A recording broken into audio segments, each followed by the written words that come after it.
بسم الله الرحمن الرحيم نحمده ونصلي ونسلم على رسوله الكريم أما بعد فأعوذ بالله من الشيطان الرجيم بسم الله الرحمن الرحيم قال الله تبارك وتعالى في كلامه المجيد وما تكون في شأن وما تتلو منه من قرآن ولا تعملون من عمل إلا كنا عليكم شهودا إذ تفيضون فيه وما يعزب عن ربك من مثقال ذرة في الأرض ولا في السماء ولا أصغر من ذلك ولا أكبر إلا في كتاب مبين صدق الله خالقنا العظيم وصدق رسوله النبي الكريم الأمين. محتشم سامعین، میری آج کی گفتگو عقیدہ تقدیر کے حوالے سے ہوگی۔ عقیدہ تقدیر کیا چیز ہے؟ سب سے پہلی بات، عقیدہ تقدیر کا مفہوم کیا ہے؟ مخلوق میں جو کچھ ہونا تھا اور انسان نے اپنی پیدائش سے مرنے تک اللہ کے دیے ہوئے اختیار سے جو کچھ کرنا تھا، یہ سب کچھ اللہ کو ازل میں معلوم تھا، اور اس نے اپنی حکمت کے مطابق ہر چیز کا فیصلہ کروا کے زمین و آسمان کی پیدائش سے ہزاروں سال پہلے لکھوا دیا۔ اسے عقیدہ تقدیر کہتے ہیں۔ میں یہ جملے دہرا رہا ہوں اور ان میں سے ہر ایک لفظ سوچ سمجھ کر کہا ہوا ہے۔ مخلوق میں جو کچھ ہونا تھا، مخلوق میں صرف انسان نہیں، جنات نہیں، رب نے جو کچھ پیدا کیا ہے تو خالق کے علاوہ سب کچھ مخلوق ہے۔ مخلوق میں جو کچھ بھی ہونا تھا اور انسان نے اپنی پیدائش سے مرنے تک اللہ کے دیے ہوئے اختیار سے جو کچھ کرنا تھا، یہ سب باری تعالیٰ کو ازل میں معلوم تھا۔ ازل کا مطلب اس کی سالوں میں گنتی نہیں ہو سکتی، ازل میں معلوم تھا، اور اللہ نے زمین و آسمان کی پیدائش سے ہزاروں سال پہلے ہر چیز کا فیصلہ کر کے اسے لکھوا دیا۔ یہ عقیدہ تقدیر ہے۔ ایک مثال لیجئے، اس وقت ہم مسجد رضا میں بیٹھے ہیں،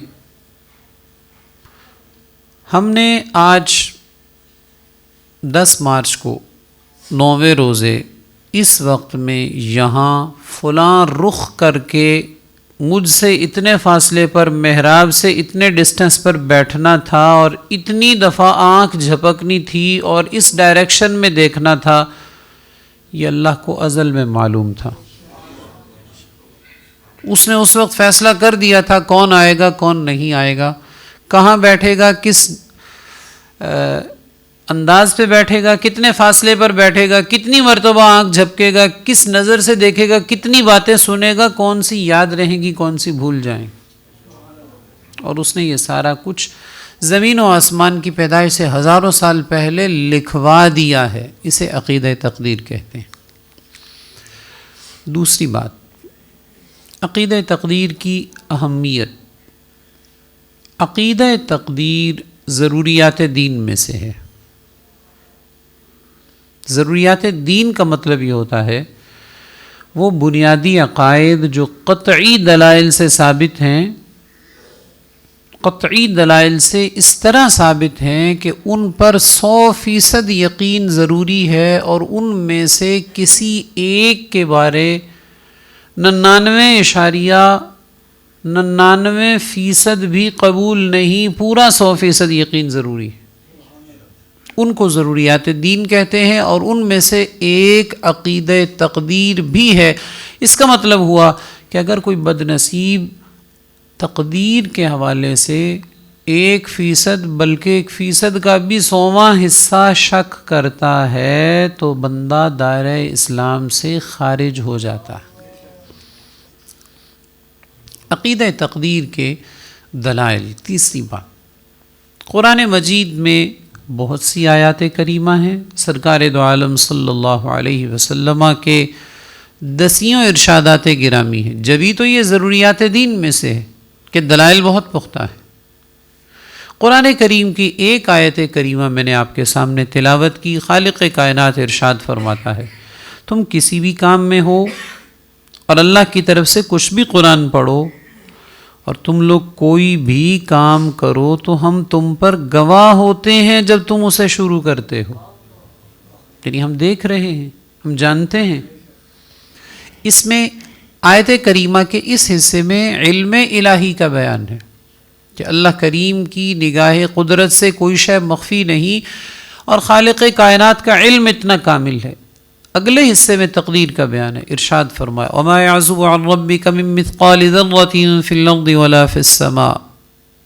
زمین و آسمان میں ذرہ بھر کوئی چیز آپ کے رب سے غائب نہیں،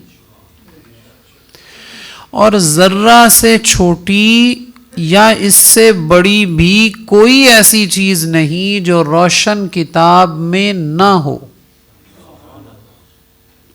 ذرہ کسے کہتے ہیں؟ اس روشنی میں ذرہ کو نہیں دیکھا جا سکتا. اتنا معمولی سا حصہ، بالکل باریک سی چیز جو روشن دان کی دھوپ میں نظر آتی ہے، اس روشنی میں نظر نہیں آتی، اسے ذرہ کہتے ہیں. یعنی عام روشنی میں انسانی آنکھ اسے دیکھ بھی نہیں سکتی، اتنا باریک ہوتا ہے ذرہ. اور رب فرماتا ہے کہ ذرہ سے بھی چھوٹی کوئی چیز ہے تو وہ روشن کتاب میں لکھی ہوئی ہے. روشن کتاب سے مراد لوح محفوظ، جہاں پہ تقدیر لکھی ہوئی. چنانچہ لوح محفوظ میں ذرہ سے چھوٹی چیز کے بارے میں بھی لکھا ہوا ہے. مثال کے طور پر یہ ذرہ کس پتھر سے ٹوٹا، کب تک ٹوٹا رہے گا، کس جگہ پڑے گا، ہوا اس کو اڑا کے کہاں لے جائے گی، اور وہاں کس عرصے تک پڑا رہے گا، یہ سب لوح محفوظ میں ہر ذرے کے بارے میں لکھا ہوا. امام ابو داود نے 4 صحابہ کرام علیہم الرضوان سے روایت کی. رازدار رسول سیدنا حذیفہ بن یمان، افقہ الصحابہ بعد الاربعہ سیدنا عبداللہ بن مسعود رضی اللہ تعالی، حضرت سیدنا زید بن ثابت رضی اللہ تعالی، اور ایک چوتھے صحابی سے. حدیث مبارک میں عقیدہ تقدیر کا بیان کر کے ارشاد فرمایا گیا وَلَوْ أَنفَقْتَ مِثْلَ أُحُدٍ ذَهَبًا مَا قَبِلَهُ اللَّهُ مِنْكَ حَتَّى تُؤْمِنَ بِالْقَدْرِ. تم احد پہاڑ جتنا سونا خرچ کر دو گے تو اللہ قبول نہیں کرے گا جب تک تقدیر پر ایمان نہیں لاؤ گے، کیونکہ تقدیر پر ایمان ضروریات دین میں سے. تو اگر ضروریات دین میں سے کسی ایک کے بارے شک ہوگا، 100% یقین نہیں ہوگا، تو ایمان نہیں، اور ایمان نہیں تو احد پہاڑ جتنا سونا بھی قبول نہیں. چنانچہ 3 باتیں ہو گئیں. عقیدہ تقدیر کا مفہوم کیا ہے، عقیدہ تقدیر کی اہمیت کیا ہے، اور عقیدہ تقدیر کے حوالے سے صرف ایک آیت اور ایک حدیث آپ سن چکے ہیں. آگے بڑھیے. تقدیر کب لکھی گئی؟ تقدیر کی تحریر کے مختلف مراحل ہیں. ایک ہے لوح محفوظ میں تقدیر کا لکھنا، ایک ہے ہر شخص کی اپنی ذاتی حیثیت میں جو اس کی تقدیر ہے، ہر بندے کی الگ الگ تفصیل، اور تیسرا مرحلہ ہوتا ہے مدبرات الامر، فرشتے جن کے ذمے کائنات کے امور کی تدبیر ہے، ان کے رجسٹروں میں کب لکھا جاتا ہے. لوح محفوظ میں کب لکھا گیا؟ حدیث مبارک میں ہے کہ زمین و آسمان کی پیدائش سے 50,000 سال پہلے لکھ دیا گیا. محدثین نے لکھا یہاں بھی 50,000 سال کی تخصیص تکسیر ہے، تخصیص نہیں، تکثیر ہے، یعنی 50,000 سال کا یہ مطلب نہیں ہے کہ ایگزیکٹ فگر 50,000 سال پہلے لکھا گیا، مطلب یہ کہ ہزاروں سال پہلے لکھ دیا گیا۔ پھر ہر بندے کی الگ سے تقدیر ہے، یہ لوح محفوظ سے نقل کر کے اس وقت لکھ دی جاتی ہے جب کسی بچے کی پیدائش کے مراحل میں 120 دن گزر جاتے ہیں۔ کسی بچے کی پیدائش میں 120 دن گزرتے ہیں تو رب کے حکم سے فرشتے لوح محفوظ سے نقل کر کے اس بندے کی الگ سے تحریر تیار کر دیتے ہیں، اور اس میں ہر چیز کا فیصلہ ہوتا ہے کہ کہاں رہے گا، کتنا کھائے گا، کیا دولت ملے گی، اور سب کچھ کیا ہوگا۔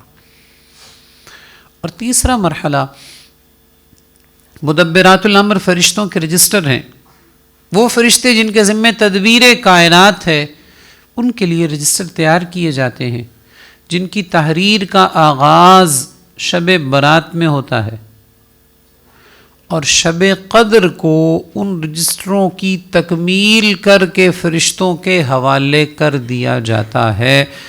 اس کی اصل بھی لوح محفوظ ہی ہے، یعنی وہاں سے نقل کر کے ایک الگ رجسٹر سال بھر کا تیار کر کے فرشتوں کو دے دیا جاتا ہے۔ تو یہ تیسرا مرحلہ ہوتا ہے۔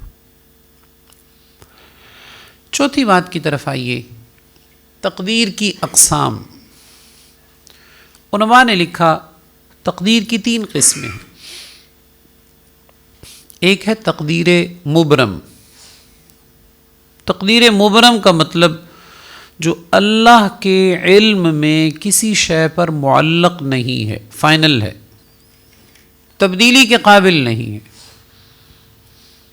چونکہ رب کے علم میں کبھی تبدیلی نہیں ہو سکتی۔ تبدیلی اس چیز میں ہوتی ہے جو ناقص ہے، پہلے کچھ اور پھر کچھ اور، تحقیق بدلتی گئی، معلومات بڑھتی گئی، تحقیق بدلتی گئی اور تبدیلی ہو گئی۔ رب تعالی کا علم ازل سے کامل ہے، اس میں کوئی تبدیلی نہیں ہو سکتی۔ سیدنا ابراہیم علیہ السلام کے بارے قرآن حکیم میں ہے کہ قوم لوط سے عذاب ٹلنے کی آپ نے التجا کرنا چاہی تو ارشاد فرما دی گیا، یا ابراہیم اعرض عن ھذا، ابراہیم اس سے اعراض کیجیے، یہ ہماری تقدیر ہے، اس میں تبدیلی نہیں ہو سکتی، ناقابل تبدیل ہے، لا تبدیل لکلمات اللہ۔ تو جو مبرم ہے وہ کبھی نہیں بدل سکتی۔ چونکہ محبوبان خدا کی دعا رد ہو جائے یہ رب کو پسند نہیں، پیارے کچھ عرض کریں اور رب اسے قبول نہ کرے، یہ اللہ کو پسند نہیں، لہٰذا باری تعالیٰ کی طرف سے انہیں روک دیا جاتا ہے کہ آپ دعا کریں ہی نہیں۔ دوسری ہے معلق محض، جس کا مطلب یہ ہے کہ یہ تقدیر فرشتوں کے رجسٹروں میں بھی معلق ہوتی ہے، یعنی علم الہی میں تو معلق ہے ہی، فرشتوں کے رجسٹروں میں بھی لکھا ہوتا ہے کہ یہ تبدیل ہو جائے گی۔ کیسے تبدیل ہو جائے گی؟ مثال کے طور پر اس بندے کی عمر 50 سال ہے، اگر یہ اپنے والدین کی خدمت اور رشتہ داروں سے حسن سلوک کرے گا تو 10 سال بڑھا کے 60 کر دی جائے گی۔ 50 یا 60 یہ دونوں فرشتوں کے رجسٹروں میں بھی لکھے ہوتے ہیں، اور یہ تعلیق صرف فرشتوں کے لیے ہے، یا جو جن کی رسائی ہے اس تقدیر کے دیکھنے تک ان کے لیے ہے۔ رب کے علم میں پہلے سے ہے کہ اس نے 50 والا ہونا ہے یا 60 والا ہونا ہے۔ یہ تقدیر تبدیل ہو سکتی ہے، چونکہ اس کی تبدیلی علم الہی پر اثر انداز نہیں ہوگی۔ اس تقدیر کے بدلنے سے رب کا علم نہیں بدلے گا، رب کے علم میں فائنل ہے، یہ فرشتوں کے رجسٹروں میں لکھا ہوا ہے کہ اگر ایسا ہوا تو اتنے سال، اگر ایسا ہوا تو اتنے سال۔ یہ بندہ فلاں دن مصیبت میں مبتلا ہوگا، اگر اس نے صبح وہ دعائیں پڑھ لی جو سرکار نے سکھائی ہیں تو اللہ اسے حفاظت دے دے گا، یہ فرشتوں کے رجسٹر میں لکھا ہوگا۔ یہ تقدیر دعا سے بدل جاتی ہے۔ ہم جو دعائیں کرتے ہیں وہ ایسی ہی تقدیر کے لیے ہوتی ہیں، یہ تبدیل ہو سکتی ہے۔ اور تیسری قسم ہے تقدیر کی معلق شبیہ بمبرم، یعنی وہ تقدیر جو اللہ کے علم میں معلق ہے لیکن فرشتوں کے رجسٹروں میں اس کا معلق ہونا ظاہر نہیں. یعنی فرشتوں کے رجسٹروں میں یہ نہیں لکھا کہ بدل سکتی ہے، ان کے رجسٹروں کے مطابق وہ ایک ہی آپشن ہے، دوسرا آپشن نہیں ہے، لیکن رب جانتا ہے کہ ایسا نہیں، ایسا ہوگا. یہ تقدیر عام طور پر نہیں بدلتی، تاہم رب کے اکابر محبوبان رب کی بارگاہ میں دعا کریں یا رب کی مشیت کسی اور طرح سے ہو تو پھر بدل سکتی ہے، ورنہ نہیں بدلتی. چنانچہ ایک تقدیر وہ ہوئی جو کبھی کسی صورت میں نہیں بدلتی، دوسری وہ ہوئی جس کا بدلنا فرشتوں پر بھی واضح ہے کہ یہ بدل سکتی ہے، اور تیسری وہ ہوئی کہ فرشتوں کو تو اس کے بدلنے کا علم نہیں، لیکن رب تعالی جانتا ہے کہ یہ تبدیل ہو جائے گی. آج کے درس کی 5ویں بات، تقدیر کے حوالے سے بعض اوقات ذہن میں کچھ اشکالات آتے ہیں، شیطان ذہن میں وسوسے ڈالتا ہے، کچھ سوالات آتے ہیں، ان کا جواب کسی حد تک ہمیں سمجھ لینا چاہیے. ایک بات تو یہ سوال پیدا ہوتا ہے کہ اگر تقدیر میں سارا کچھ لکھا ہے تو پھر انسان مجبور ہوا، اسے تو کوئی اختیار نہیں. اس کے بارے اگر لکھا ہے کہ نماز پڑھے گا تو پڑھے گا، رک نہیں سکتا، اور اگر لکھا ہے کہ نہیں پڑھے گا تو نہیں پڑھے گا، پڑھ نہیں سکتا. تو پھر انسان کا تو بس ہی کوئی نہیں، اسے جزا و سزا کس بات کی؟ اس کا جواب سمجھنے سے پہلے ایک بات دل کی تختی پر نقش کر لیجئے، جسے اکابر بزرگوں نے تحریر کیا ہے اور فتاوی رضیہ میں اعلی حضرت نے بھی لکھا ہے. مختلف اکابر کی تحریرات کا خلاصہ یہ ہے، انسان نہ تو پتھر کی طرح مجبور ہے اور نہ ہی خود مختار ہے.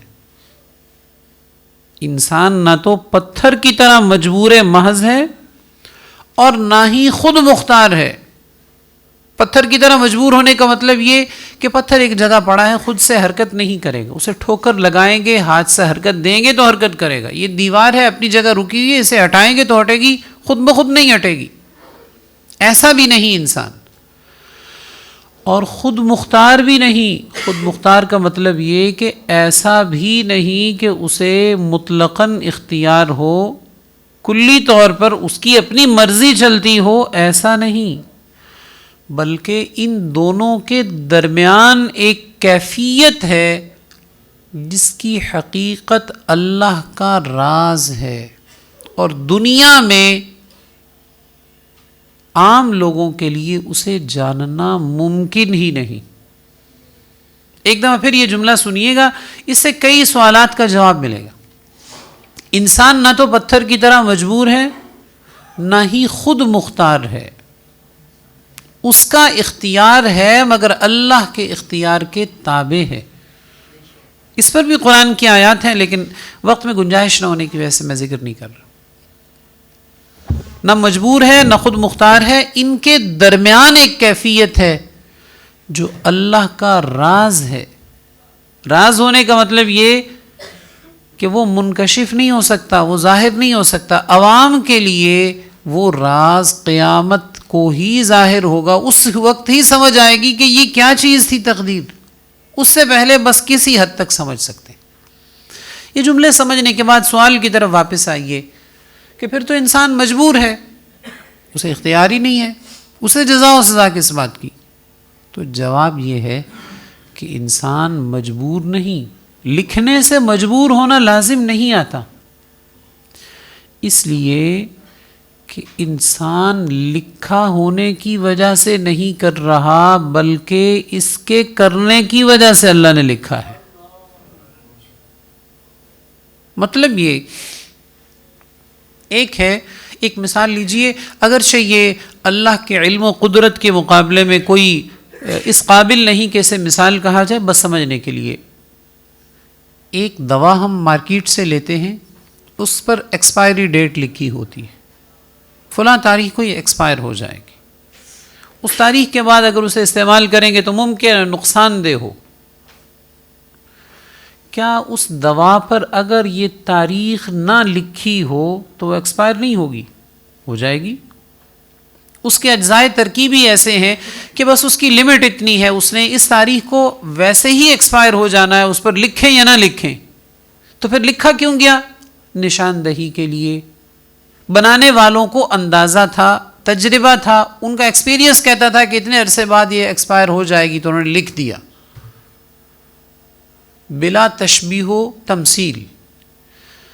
ایسا نہیں کہ رب نے لکھا تو اس وجہ سے ہمیں کرنا پڑتا ہے، بلکہ اللہ کے دیے ہوئے اختیار کے ساتھ ہم خود کرتے ہیں. یہ رب کے علم کا کمال ہے کہ اسے زمین و آسمان کی پیدائش سے ہزاروں سال پہلے ازل میں معلوم تھا کہ میں اپنے فلاں بندے کو اختیار دوں گا تو وہ میرا دیا ہوا اختیار ان کاموں میں استعمال کرے گا. تو رب نے اپنے علم کے کمال کے مطابق اس کو لکھوا دیا. تو انسان لکھا ہونے کی وجہ سے نہیں کرتا، بلکہ اس کے کرنے کی وجہ سے لکھا گیا ہے. لہذا مجبور نہیں ہے. جیسا لکھا ہے مجبور ہو کر ویسا نہیں کرتا، بلکہ رب کے دیے ہوئے اختیار سے جیسا اس نے کرنا تھا اللہ کریم نے ویسا ہی لکھوا دیا ہے. اچھا، اگر تقدیر میں سارا کچھ لکھا ہے تو پھر ہمیں اسباب اختیار کرنے کی ضرورت نہیں. مثال کے طور پر اگر بیمار کے بارے لکھا ہے کہ شفا ہو جائے گی تو پھر دوا لینے کی ضرورت ہی نہیں ہے، اور اگر لکھا ہے شفا نہیں ہوگی تو پھر دوائیں لینے کا فائدہ کوئی نہیں. تو پھر ہم اسباب اختیار کیوں کرتے ہیں؟ اس کا جواب یہ ہے کہ اللہ نے دنیا کا نظام ایسا بنایا ہے کہ ہر چیز کو اسباب سے مربوط رکھا ہے. یعنی بندہ کھانا کھاتا ہے تو کھانا کھانے کے بعد پیٹ کھانے سے نہیں بھرتا، اللہ کے حکم سے بھرتا ہے. لیکن رب نے نظام ایسا بنایا ہے کہ بندے کو حکم ہے تم کھانا کھاؤ تو پھر میں پیٹ کو بھرنے کا حکم دے دوں گا. تم بیمار ہوئے ہو تو دوا لو تو پھر میرے حکم سے شفا ہو جائے گی. ایسے ہی باقی باتیں. تو اسباب بے جا نہیں ہیں. ہمیں حکم ہے اسباب اختیار کرو، پھر اس کے بعد جو اللہ کا حکم ہوتا ہے ویسے ہو جاتا ہے. اسباب کو فضول سمجھنا گمراہی ہے. اور ایک بڑے دھیان سے سننے والی بات، اسباب پر بھروسہ کرنا کافروں کا طریقہ ہے. اسباب کو فضول سمجھنا گمراہی ہے، اور اسباب پر بھروسہ کرنا کافروں کا طریقہ ہے. تو اسلامی طریقہ یہ ہے کہ یہ سمجھیں رب نے نظام بنایا ہے کہ چیزوں کے اسباب ہوتے ہیں، ہمیں اسباب اختیار کرنے کا حکم ہے. البتہ اسباب اختیار کرنے کے بعد نظر اسباب پہ نہیں، نظر اسباب کو پیدا کرنے والے پر ہوتی ہے. ہمارے بس میں یہ تھا کہ کھانا کھا لو، ہم نے کھا لیا. اب نظر اس پر نہیں ہوگی کہ کھانا کھا لیا تو پیٹ بھر گیا ہے، نظر اس پر ہوگی کہ پیٹ رب کے حکم سے بھرے گا. دوا لے لی ہے اس لیے لے لی ہے کہ حکم تھا اسباب اختیار کرو، لیکن نظر اس پر نہیں کہ دوا لے لی ہے تو اچھی لی ہے تو شفا ہو جائے گی. نظر اس پر ہے کہ رب شفا دے گا تو شفا ہوگی. تیسرا سوال جو صحابہ ذیشان علیہم الرضوان نے سرکار دو جہاں صلی اللہ علیہ وسلم سے کیا تھا. حضور نے تقدیر کا تذکرہ فرمایا، بلکہ سرکار نے تو ایک دفعہ کتابیں دو دکھا دیں، ایک دائیں ہاتھ میں ایک بائیں ہاتھ میں، فرمایا اس کتاب میں تمام جنتیوں کے ان کے باپ داداؤں کے نام لکھے ہیں اور آخر میں ٹوٹل بھی لگا دیا گیا ہے. اور اس کتاب میں تمام جہنمیوں کے ان کے باپ داداؤں کے نام ہے، اور آخر میں ٹوٹل لگا ہے، فگر اوپر نیچے نہیں ہو سکتا۔ ایسے ہی بہت مرتبہ حضور نے تقدیر کے بارے اور باتیں ارشاد فرمائی، تو صحابہ نے پوچھا یا رسول اللہ ففیم العمل، پھر عمل کس لیے ہے؟ کتاب تیار ہو چکی، فیصلہ ہو چکا، نام لکھ دیے گئے، ٹوٹل بھی لگ گیا، ایک بندہ اوپر نیچے نہیں ہو سکتا، تو عمل کس لیے؟ حضور نے بڑی خوبصورت بات فرمائی، ارشاد فرمایا اعملوا فکل میسر لما خلق لہ، تم کام کرتے رہو، بندے کو جس کے لیے پیدا کیا گیا اللہ اس کے لیے وہ کام آسان کر دیتا۔ کیا مطلب؟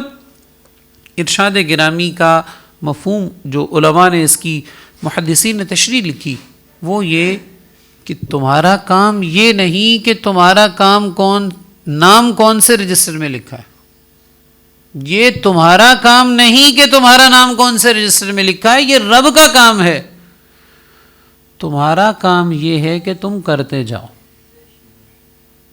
تو رب کا کام رب جانے، تمہارا کام تمہارے ذمے ہے، تمہیں حکم ہے عمل کرنے کا، تم کیے جاؤ۔ آگے نام کون سے رجسٹر میں لکھا ہے، جنتیوں والی کتاب میں یا جہنمیوں والی کتاب میں، یہ رب جانے اور اس کا کام جانے۔ اور ساتھ میں یہ بھی سمجھ آیا کہ عمل انجام کی نشانی ہے۔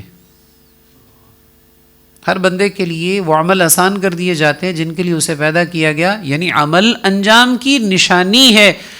اگر اچھے عمل ہیں تو امید ہے انجام بھی اچھا ہوگا، اور معاذ اللہ عمل برے ہیں تو ڈرنا چاہیے۔ تقدیر کیوں لکھوائی گئی؟ کیوں لکھی گئی تقدیر؟ فائدہ کیا ہے؟ رب کو لکھوانے کی ضرورت نہیں تھی، اسے ویسے ہی کچھ نہیں بھولتا۔ بندے ہیں جو بھولنے کے ڈر سے لکھواتے ہیں، رب کو اس کا کوئی وہاں بھول کا تصور بھی نہیں، تو لکھوائی اس لیے ہے، ایک تو یہ کہ بندے کو اطمینان رہے، اور یہ سچی بات ہے، تقدیر پر ایمان جتنا پختہ ہوتا ہے بندے کا سکون و اطمینان اتنا ہی زیادہ ہوتا ہے۔ آپ تصور کیجئے میدان بدر کا، دونوں فوجوں کا تقابل نہیں، دونوں کی تعداد کا تقابل نہیں، اسلحہ کا تقابل نہیں، مگر تقدیر پر ایمان کی کیسی پختگی ہے کہ جمعہ کو جنگ ہونی ہے تو جمعرات کو سارے صحابہ بڑے مزے کی نیند سو رہے ہیں۔ کیوں؟ جو لکھا ہے وہ ہو جائے گا، پریشانی کس بات کی؟ تو تقدیر لکھوانے کی ایک حکمت ہے لِكَيْ لَا تَأْسَوْا عَلَى مَا فَاتَكُمْ وَلَا تَفْرَحُوا بِمَا آتَاكُمْ، نہ تو بندہ اوور کانفیڈنس ہو، یعنی خود اعتمادی میں اتنا آگے بڑھ جائے کہ سمجھ جو مرضی میں کر لوں گا، جو مرضی نہیں ہوگا، جو لکھا ہے وہ ہوگا، اور نہ ہی بندہ مایوس ہو، بلکہ اطمینان رکھے کہ میرے بارے اس نے فیصلہ کر کیا ہے جو بے شمار ماؤں سے زیادہ پیار فرمانے والا ہے، اور جو فیصلہ اس نے کیا ہے وہ کبھی تبدیل نہیں ہوگا، ویسا ہی ہوگا جیسا اس نے فیصلہ فرمایا۔ تو نہ تو بندہ تکبر میں مبتلا ہوتا ہے، تقدیر پر پختہ ایمان والا تکبر خود پسندی سے بھی بچا رہتا ہے، اور اسے بے جا غم پریشانی بھی نہیں ہوتی، اطمینان ہوتا ہے جو لکھا ہے ویسا ہی ہوگا۔ اور اس کے ساتھ ساتھ بزرگوں نے لکھا تقدیر لکھوانے میں ایک حکمت یہ ہے کہ جن کی نظر لوح محفوظ تک جاتی ہے انہیں پہلے سے پتہ چل جائے کہ کیا ہونے والا ہے۔ جن کی جاتی ہے، جن کی جاتی ہی نہیں ہے وہ تو ہمارے جیسے، تو پھر ہمارے جیسے ہیں نا۔ دوسرے لفظوں میں یوں کہہ لیجیے داتا صاحب نو پہلے تو پتہ لگ جائے بھائی ہن کی ہونے والا ہے۔ اور آخری بات یہ کہ تقدیر کو سمجھنا ایک حد تک ضروری ہے، کیونکہ بنیادی ضروریات دین میں سے اس کے بغیر ایمان مکمل نہیں۔ تقدیر میں شک ہو تو معاذ اللہ بندہ دائرہ اسلام سے خارج ہو جائے۔ لہٰذا اسے ایک حد تک سمجھنا ضروری ہے، مگر آخری حد تک سمجھنا ناممکن ہے۔ یعنی اگر میں یہ چاہوں کہ میرے ذہن میں تقدیر کے حوالے سے کوئی وسوسہ، کوئی اشکال، کوئی ایسی بات نہ آئے جس کا میرے پاس جواب نہ ہو، ہر چیز بالکل کلیئر ہو، ایسا نہیں ہو سکتا، کیونکہ یہ راز ہے رب تعالیٰ کا۔ ابھی آپ نے سنا بندہ نہ پتھر کی طرح مجبور ہے نہ خود مختار ہے، ان کے درمیان ایک کیفیت ہے جو رب کا راز ہے۔ حدیث مبارک میں ہے، ایک دن سرکار دو جہاں صلی اللہ علیہ وسلم جلوہ گر ہوئے، تقدیر کے بارے بحث و مباحثہ سنا تو حضور نے اتنا جلال فرمایا کہ چہرے اقدس کے رنگ بدل گئے، رخسار مبارک سرخ ہو گئے، اور فرمایا میں تمہیں قسم دیتا ہوں کہ تم تقدیر کے بارے بحث نہیں کرو گے، جھگڑا نہیں کرو گے، تقدیر کے بارے آپس میں الجھو گے نہیں۔ لہٰذا تقدیر کے بارے بحث کرنے کا مطلب یہ کہ ایسے ہی ہر وسوسے کا جواب ڈھونڈنا یا ہر بات کو آخری حد تک جاننے کی کوشش کرنا، اس کی اجازت نہیں۔ تاہم ایک حد تک اسے سمجھنا ضروری ہے، کیونکہ یہ بنیادی عقائد میں سے ہے، اور جتنا کو میں نے مختصر وقت میں ذکر کیا ہے، اگر اس کو سمجھ لیں تو امید ہے کہ شیطان وسوسے نہیں ڈالے گا۔ اللہ کریم ہمیں دین کی سمجھ عطا فرمائے۔